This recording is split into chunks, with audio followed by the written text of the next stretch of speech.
नमस्कार दोस्तों, एआर हिंदी कहानियाँ में आपका बहुत बहुत स्वागत है। कहानी पसंद आए तो लाइक करें, शेयर करें और पहली बार चैनल पर आए हैं तो प्लीज़ सब्सक्राइब भी कर लें। नए घर को सजाने की इच्छा नैना में हमेशा से थी। जब किशोरावस्था में प्रवेश किया था, तभी से पत्रिकाओं के गृह सज्जा विशेषांक पर उसकी दृष्टि अटक जाया करती थी। माँ से जीतकर वह इन पत्रिकाओं को खरीदती और फिर कई कई बार पन्ने पलटकर अपने घर को सजाने के स्वप्न बुनती रहती। इतने वर्षों उपरांत आज उसकी ये इच्छा पूरी हो रही थी। शाश्वत का तबादला बेंगलोर में होने से वो अपना छोटा सा नीड़ बसाने यहाँ आ गए थे। वैसे तो भोपाल की अरेरा कॉलोनी में भी उनका शानदार मकान है, किंतु एक बसे बसाए संयुक्त परिवार में ब्याह कर आई नैना को एक भी मौका नहीं मिला था वहाँ गृह सज्जा का। फर्नीचर का कोई हिस्सा हो या शोपीस का कोई टुकड़ा, किसी भी वस्तु की जगह बदलने का अधिकार उसे सासू माँ से नहीं मिला था। आखिर वो घर सासू माँ ने अपने टेस्ट से सजाया था, इसलिए बेंगलोर आकर वो बहुत प्रसन्न थी। बीटीएम लेआउट में एक दो कमरे के मकान में शिफ्ट कर लिया था। हालांकि ये घर भोपाल के घर की तुलना में काफ़ी छोटा था, पर हम बंदे भी तो तीन ही हैं और कितना बड़ा घर चाहिए हमें। शाश्वत का कथन सटीक था। एक कमरे में 8 वर्षीय बेटा आरोह और दूसरे कमरे में नैना शाश्वत। सब कुछ ठीक से सेट होने लगा था। धीरे धीरे जीवन अपनी रफ्तार पकड़ने लगा था। आरोह सुबह स्कूल चला जाता और शाश्वत अपने दफ्तर। फिर घर को सुव्यवस्थित कर नैना अक्सर वॉक पर निकल जाया करती थी। यहाँ का मौसम मैं क्या बताऊँ, ठीक ही कहते हैं इसे एसी सिटी। जब दिल करे तब बाहर निकल सकते हैं। नैना अपनी बड़ी बहन से फ़ोन पर बातें करती हुई चहलकदमी कर रही थी। भोपाल की तरह नहीं कि भरी दोपहर में इंसान घर से तो क्या कमरे से भी न निकलना चाहे। बेंगलोर में तो सोरेश भैया भी रहते हैं, तू कभी मिल क्यों नहीं लेती उनसे।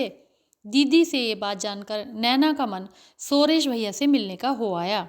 हाँ दीदी, शादी के बाद कभी मिलना ही नहीं हुआ उनसे।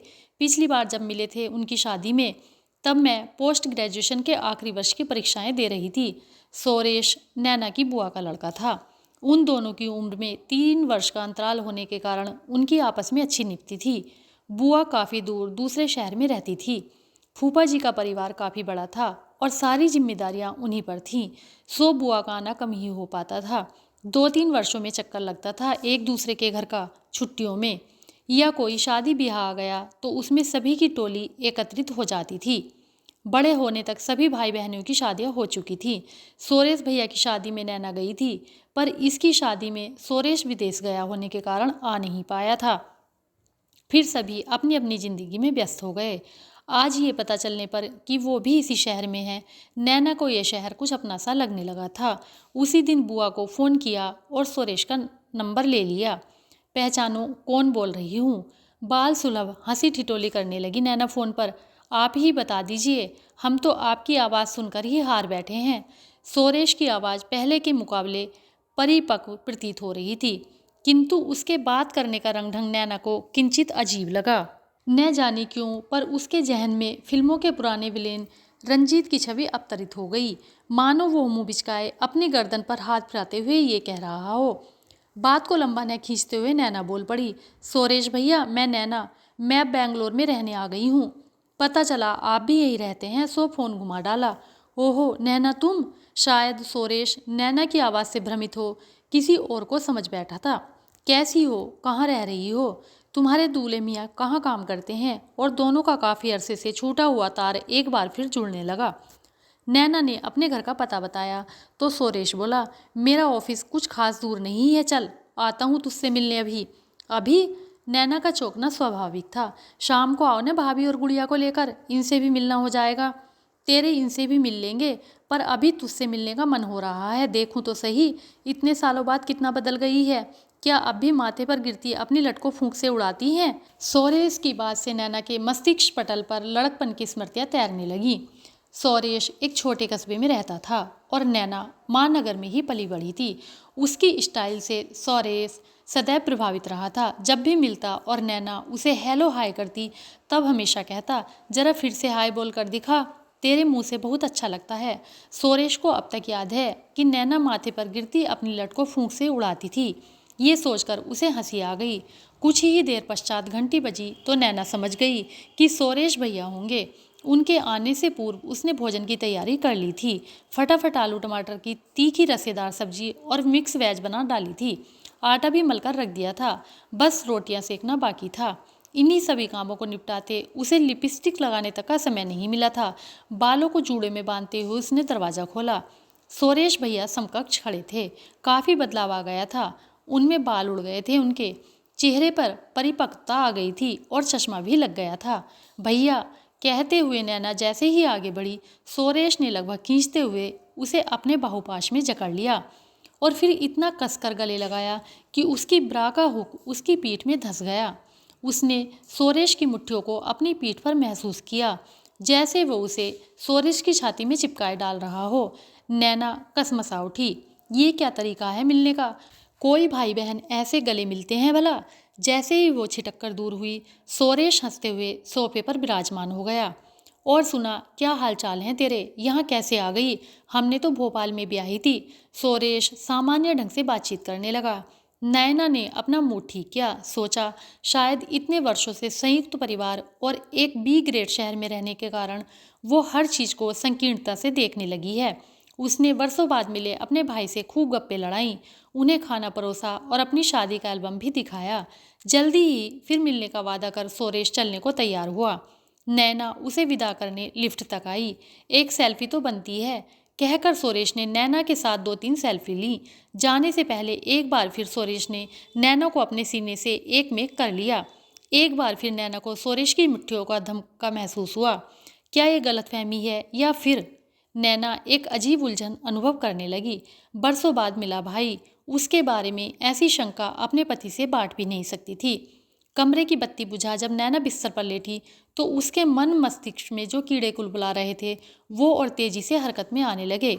सुरेश भैया हमेशा ही नैना के इर्द गिर्द रहा करते थे।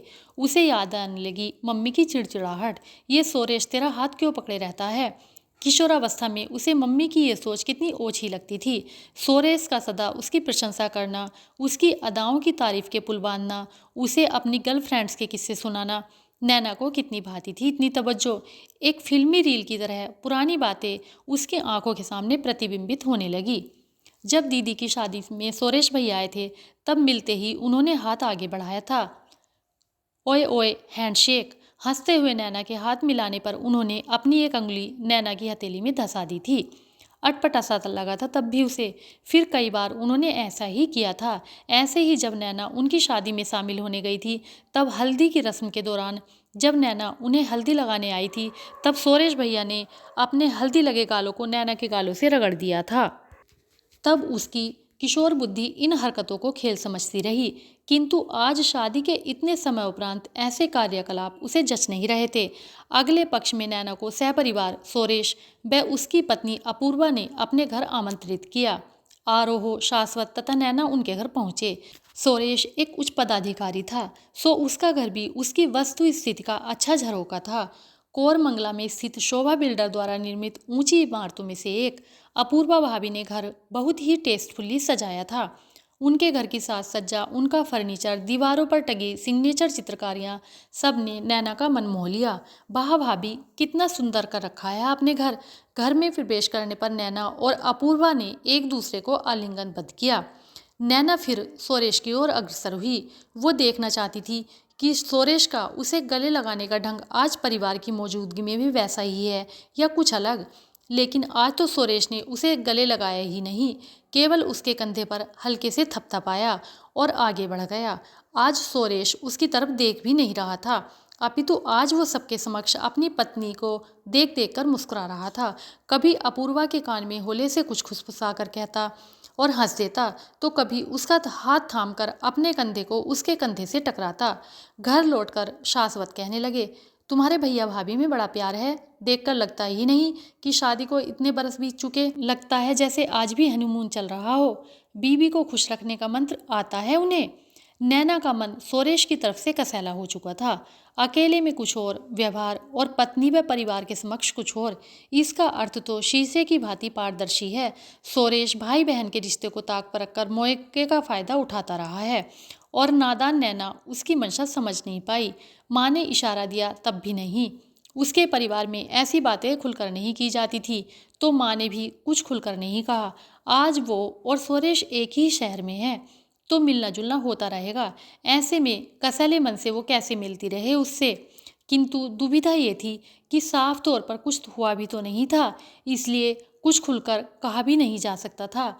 ये सब उसकी अंतर्भावना के स्वर थे, केवल गट फीलिंग के आधार पर इतनी बड़ी बात नहीं कही जा सकती थी। नैना सोच सोच कर निढाल हो रही थी।